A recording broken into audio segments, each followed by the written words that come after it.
Bonjour et bienvenue sur Technapal, la tech à papa. Aujourd'hui, dans notre série l'ABC de l'impression 3D, nous allons examiner le terme Direct Drive.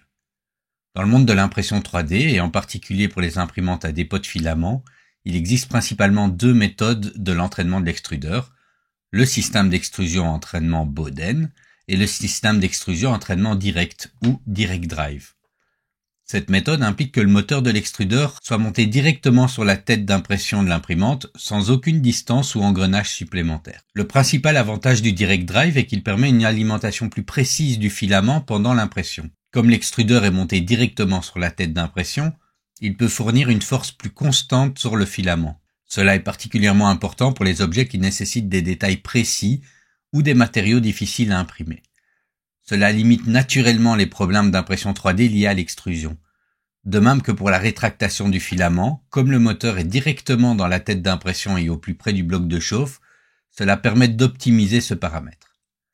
Le Direct Drive permet également l'utilisation de filaments flexibles et de matériaux d'impression haute performance tels que le nylon ou le polycarbonate. Ces matériaux ont tendance à s'enchevêtrer ou à se déformer lorsqu'ils sont alimentés par un système de tubes, dit Bowden. Donc c'est le câble qui relie l'extrudeur à la tête d'impression. Mais le Direct Drive permet d'éviter ces problèmes en fournissant une force d'alimentation plus constante et en évitant au filament de devoir passer dans un tube en PTFE, le fameux tube Bowden. Toutefois, bien que le Direct Drive offre de nombreux avantages pour l'impression 3D, il présente également quelques inconvénients.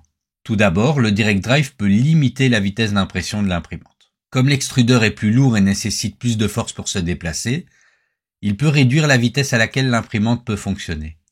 Ce poids peut également avoir un impact sur la qualité globale de l'impression à cause des vibrations qu'il peut occasionner. Si c'est particulièrement vrai sur les imprimantes bon marché, les solutions pro ou semi-pro ont tendance à éviter ce problème en compensant cette vibration avec différentes techniques, utilisation de rails linéaires, moteurs plus puissants, compensation électronique ou autre. De plus, le Direct Drive peut également causer des problèmes de stringing. Les fils entre les pièces imprimées sont une des principales préoccupations pour l'impression 3D et le Direct Drive peut rendre ce problème plus fréquent. Cela est dû au fait que l'extrudeur est plus proche de la pièce imprimée, ce qui signifie que le filament peut avoir une tendance à s'accrocher ou à s'étirer entre les différentes parties de l'objet. Un autre inconvénient est une usure accrue des courroies dentées et des paliers lisses, toujours dû au poids plus important de la tête d'impression sur l'axe X. Enfin, le Direct Drive peut également être plus coûteux que d'autres méthodes d'entraînement de l'extrudeur. Comme l'extrudeur est monté directement sur la tête d'impression, cela signifie qu'il nécessite plus de pièces et plus de matériaux pour être construit. Cela peut entraîner un coût plus élevé pour les imprimantes utilisant ce système.